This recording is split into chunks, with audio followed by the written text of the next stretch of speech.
Hi friends, இன்னைக்கு bread வச்சு ஒரு சூப்பரான ஒரு ஈவினிங் ஸ்நாக்ஸ் எப்படி செய்கிறதுன்னு பார்ப்போமா. இது வந்து டீ எல்லாத்துக்குமே சூப்பராக இருக்கும். அதனால் அதை செய்வோம். கொஞ்சமாக ப்ரெட்டெல்லாம் வாங்கி கட் பண்ணி ரெடியாக வச்சாச்சு. தேவையான பல்லாரி தக்காளியெல்லாம் வெட்டி ரெடி பண்ணி வச்சாச்சு.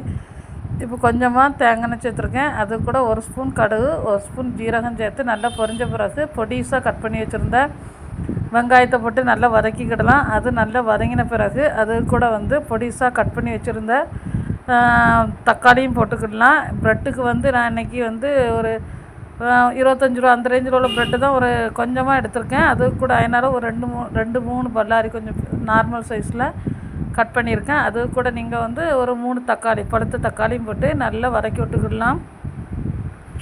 நல்லா வெங்காயம் தக்காளி நல்லா வதங்கினோன்னா இந்த ஸ்டேஜில் அதுக்கு தேவையான உப்பையும் போட்டு நல்லா மிக்ஸ் பண்ணி விட்டுக்கிடலாம்.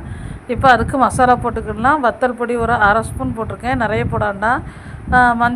மஞ்சள் பொடி ஒரு 1/4 ஸ்பூனு, கரம் மசாலா ஒரு ஸ்பூன் போட்டு நல்லா மிக்ஸ் பண்ணி விட்டுக்கிடலாம். நல்லா மிக்ஸ் பண்ணி தக்காளி வெங்காயம் அதோடு இந்த மசாலா நல்லா மிக்ஸ் ஆகிரும். மிக்ஸ் ஆகி நல்லா வெந்துடணும். ஸ்டேஜில் தான் நம்ம இப்போ ப்ரெட் அவ்வளோமே கட் பண்ணி ரெடியாக வச்சுருக்கேன்.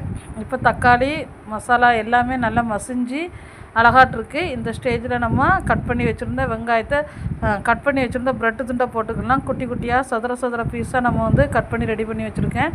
அதையும் போட்டு நல்லா இந்த தக்காளி வெங்காயத்தோடு மிக்ஸ் ஆகுறது மாதிரி நல்லா பிரட்டி விட்டுக்கிடலாம். உடஞ்சிரையும் கூடாது. இந்த மாதிரி பிரட்டி விட்டுக்கிடலாம். கொஞ்சம் பிரட்டி விட்டோன்னா கொஞ்சமாக தண்ணி சேர்த்துக்கலாம். நம்ம அதாவது கொஞ்சமாக கையில் எடுத்து ஒரு 2-3 டைம் ஆட்டு தொளிச்சு விட்டுக்கிடலாம். தொளிச்சு விட்டுட்டு அதை அப்படியே நல்லா மிக்ஸ் பண்ணி விரவி விட்டுக்கிடலாம். அதுக்கப்புறமா கொஞ்சமாக மல்லி இலை அதை வெட்டி கட் பண்ணி ரெடியாக வச்சுருக்கேன். நல்லா மிக்ஸ் பண்ணி தண்ணியும் சேர்த்து நல்லா மிக்ஸ் ஆன உடனே மேலே கொஞ்சம் மல்லித்தலையை தூற்றி இறக்கிட்டோம்னா டேஸ்ட்டு சூப்பராக இருக்கும். அதுக்கு முன்னாடி நம்ம டொமேட்டோ சாஸ் அதான் இதில் ஃப்ளேவர் டேஸ்ட்டே சூப்பராக இருக்கும். இந்த தண்ணி தொளித்து கொஞ்சம் மிக்ஸ் ஆனவுடனே டொமேட்டோ சாஸ் அதில் ஊற்றி நல்லா மிக்ஸ் பண்ணிக்கலாம். மிக்ஸ் பண்ணிட்டு மேலே கொஞ்சமாக வெட்டி வச்ச மல்லித்தலையை போட்டு இறக்கினோம்னா சூப்பரான ஒரு ப்ரெட் மசாலா ரெடி ஆகிட்டு. இது ஈவினிங் டைம்ஸ் டீ கூடலாம் சாப்பிட செமையாக இருக்குது. ஸ்கூல் விட்டு வர பிள்ளைங்களுக்குமே சூப்பராக இருக்கும். டேஸ்ட் நல்லா இருந்து சாப்பிட்டு பார்த்து வீடியோ போட்டிருக்கு. ஃப்ரெண்ட்ஸ், வீடியோ பிடிச்சிருந்தா லைக் பண்ணுங்கள், ஷேர் பண்ணுங்கள், கமெண்ட் பண்ணுங்கள், நம்ம சேனலை சப்ஸ்கிரைப் பண்ணுங்கள். இது போல் சூப்பரான வேறு ஒரு